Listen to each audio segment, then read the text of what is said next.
अमरीकी supreme court ने दूसरे ममालिक पर सदर ट्रंप के इजाफे टैरिफ गैर कानूनी करार दे दिए। 3 के मुकाबले में 6 जजेस की अक्सरियत से फैसला। ट्रंप ने फैसला मायूस कुन करार दे दिया। कहा, अदालत के चंद मखसूस मेंबरान पर शर्मिंदगी महसूस हो रही है। फैसले से दुनिया खुश होगी, मगर इसकी खुशी ज़्यादा देर नहीं रहेगी। वो सारी दुनिया पर 10% टैरिफ लगाएंगे। टैरिफ से मिलने वाले मुनाफे में मजीद इजाफा होगा। टैरिफ से हासिल रकम वापसी के सवाल पर ट्रंप ने कहा, इस पर अभी कानूनी जंग लड़ना होगी। बोले, अदालत गैर मुल्की मफादात के ज़ेर असर आ गई है। टैरिफ लगाने के लिए मुझे कांग्रेस से पूछने की ज़रूरत नहीं। सेक्शन 301 के तहत तमाम कौमी सलामती टैरिफ बरकरार रहेंगे। भारत के साथ तिजारती माहदे पर कुछ तब्दील नहीं हुआ। तमाम माहदे बरकरार हैं, सिर्फ तरीक़ाकार मुख्तलिफ होगा।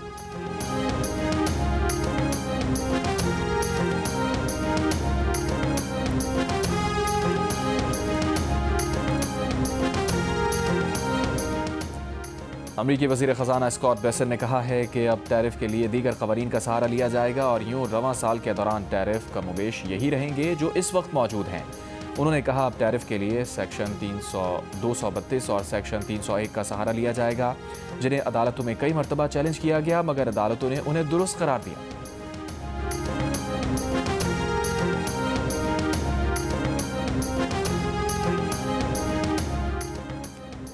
वज़ीर आला खैबर पख्तूनख्वा की नौकरी खतरे में है। उन्होंने नौकरी बचाने के लिए रिहाई फोर्स का ऐलान किया है। वज़ीर दिफा ख्वाजा आसिफ का बयान। कहा, सुहेल आफरीदी के ऐलान करदा रिहाई फोर्स गैर आइनी गैर कानूनी है।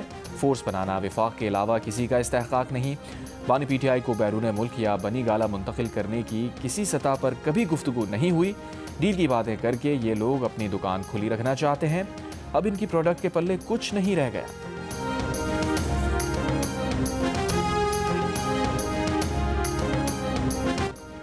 IMF की पाकिस्तान की माशी इस्लाहात की तारीफ। 14 साल में पहली बार करंट अकाउंट सरप्लस को खुशाइन करार दिया। IMF की कम्युनिकेशन डायरेक्टर जूली कोजैक ने कहा, माली साल 2025 में पाकिस्तान का बुनियादी माली सरप्लस GDP के 1.3% पर रहा, जो प्रोग्राम के अहदाफ के मुताबिक था। 14 साल में पहली बार पाकिस्तान ने करंट अकाउंट सरप्लस रिकॉर्ड किया, जबकि मुल्क में महंगाई मजमूई तौर पर काबू में रही। IMF प्रोग्राम के तहत पाकिस्तान ने जो इस्लाहात की, उनसे मईशत मुस्तहकम हुई और कारोबारी एतमाद बहाल करने में मदद मिली। 25 फरवरी को IMF वफ़द पाकिस्तान का दौरा करेगा, जिसमें अहम माशी उमूर ज़ेर बहस आएंगे।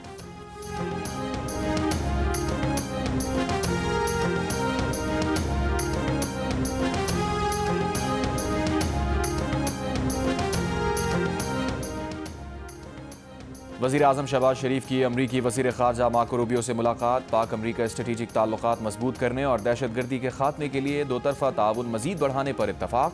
तिजारत और इक़्तिसादी सरगर्मियाँ बढ़ाने पर जोर। पूर ऑफिस के इजलास के मौके पर हुई मुलाकात में वज़ीर आज़म ने आला सतह पर पाक अमरीका रवाबित जारी रखने की अहमियत पर जोर दिया। अमरीकी वज़ीर ख़ारजा ने गाज़ा पीस प्लान पर पाकिस्तान की हिमायत को सराहा और कहा, वज़ीर आज़म से मुलाकात में स्ट्रेटेजिक ताल्लुकात, मादनियात के शोबे की तरक्की और दहशतगर्दी के खिलाफ ताउन पर तबादला ख्याल किया गया।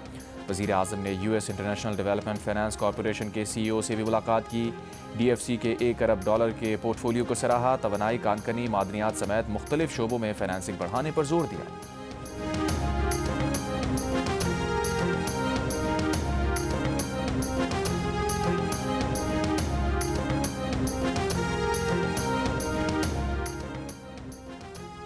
पाकिस्तान में गुर्बत बढ़कर 28.9% हो गई, यानी मुल्क में तकरीबन 7 करोड़ अफराद की माहाना आमदनी 9,000 रुपए से भी कम हो गई। 6 साल के दौरान गुर्बत में तकरीबन 7% का बड़ा इजाफा रिकॉर्ड किया गया। सरकारी आदाद शुमार के मुताबिक साल 2018-19 में गुर्बत की शरह 21.9% थी। जंग और द न्यूज़ में शाया मेहताब हैदर की रिपोर्ट के मुताबिक सूबाई सतह पर भी गुर्बत के ग्राफ में तेज़ी देखी गई है, जिससे ख़ास तौर पर पंजाब और सिंध शदीद मुतासिर हुए। आला सरकारी ज़राए का कहना है कि IMF शराइत, कोविड और सैलाब ने पाकिस्तानी मईशत को हिला कर रख दिया है। IMF के जायज़ा मिशन की आमद से ऐन पहले गुर्बत से मुताल्लिक़ तशवीशनाक आदाद शुमार सामने आए हैं।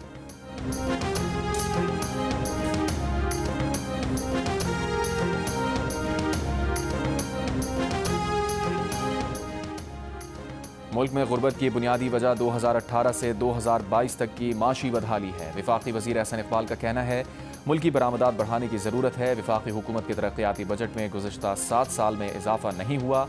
गुर्बत और पसमानदगी को ख़त्म करना सूबाई मामला है। सूबों के अंदर वसाइल की तकसीम का कोई फार्मूला नहीं है। सूबों के पास कौमी मालियाती अवार्ड के तहत वसाइल बढ़े हैं।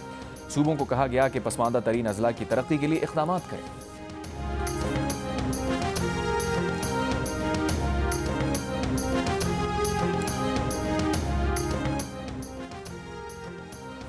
ज़ाती मुआलजीन और PTI की नुमाइंदगी करने वाले डॉक्टर्स के इजहार इत्मीनान के बावजूद बानी PTI के हालिया तिब्बी मुआयने और इलाज को दानिस्ता तौर पर सियासी तनाज़ा बनाया गया। द न्यूज़ के एडिटर इन्वेस्टिगेशन अंसार अब्बासी की रिपोर्ट के मुताबिक ज़राए का कहना है PTI और पार्लियामेंट के तमाम अरकान ने निजी महफिलों में सूरत हाल को तसल्ली बख्श करार दिया। डॉक्टर आसिम यूसुफ ने बानी PTI के अहल खाना की जानिब से मुआलजीन की टीम का शुक्रिया अदा किया और यकीन दहानी कराई कि आइंदा तिब्बी इंतजाम पर तनकीद नहीं की जाएगी। अगले रोज़ डॉक्टर आसिम यूसुफ के वीडियो पैगाम से मामला ड्रामाई रुख इख्तियार कर गया, जिसमें डॉक्टर आसिम यूसुफ ने कहा उन्होंने बानी PTI को खुद नहीं देखा, इसलिए वो बास तफसीलात की ना तस्दीक कर सकते हैं ना तरदीद। ज़राए ने इस बात की तस्दीक की कि साबिक़ वज़ीर आज़म की बहन अलीमा खान ने डॉक्टर्स और अपोजिशन क़यादत पर सख्त मौक़िफ़ बरकरार रखने पर जोर दिया।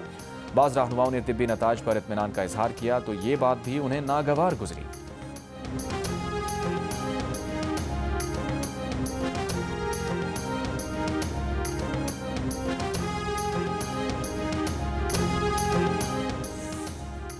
वज़ीर आला खैबर पख्तूनख्वा के मावन खुसूसी शफ़ी जान का कहना है कि बानी PTI की रिहाई फोर्स को पार्टी की मंजूरी की कोई ज़रूरत नहीं। वज़ीर आला सुहेल आफरीदी ने ऐलान कर दिया तो फोर्स बनाई जाएगी। जियो न्यूज़ के प्रोग्राम नया पाकिस्तान में गुफ्तगू तहरीक इंसाफ के साबिक़ रहनुमाओं की कौमी हुकूमत की तजवीज़ पर कहा बानी PTI इन लोगों से मुलाकात ही नहीं करेंगे तो वो उन्हें कौमी हुकूमत पर राज़ी कैसे करेंगे।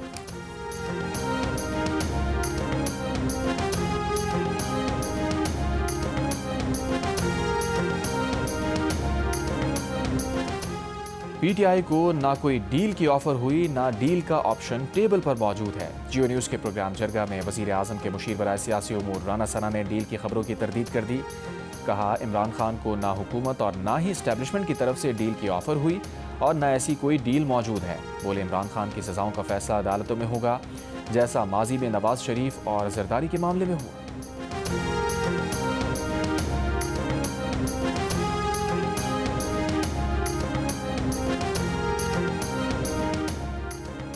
अमरीकी सदर ट्रंप ने कहा है कि बेहतर होगा ईरान मुनासिब डील के लिए मुज़ाकरात करे। अपर टांग में DC कंपाउंड के पुराने गेस्ट हाउस पर ड्रोन हमला, कोई जानी नुकसान नहीं हुआ, रिहायशी इमारत को नुकसान पहुंचा। और सियालकोट में ज़ेर तामीर गवर्नमेंट गर्ल्स हाई स्कूल के क्लासरूम्स का शेड गिर गया, मलबे तले दबकर 8वीं जमात की तालबा जाँ बहक। वाक़े पर वज़ीर आला पंजाब मरियम नवाज का नोटिस, वज़ीर तालीम सिकंदर हयात का स्कूल का दौरा, बुरसा से इज़हार ताज़ियत। कहा वाक़े के 1 घंटे तक रेस्क्यू को इत्तला नहीं की गई, ज़ख्मी बच्ची को वक्त पर अस्पताल नहीं पहुँचाया गया। CEO एजुकेशन समेत प्रिंसिपल और ठेकेदार को गिरफ्तार कर लिया गया। मुकदमा सरकार की मुद्दत में दर्ज, तीनों इंजीनियर्स भी नामजद।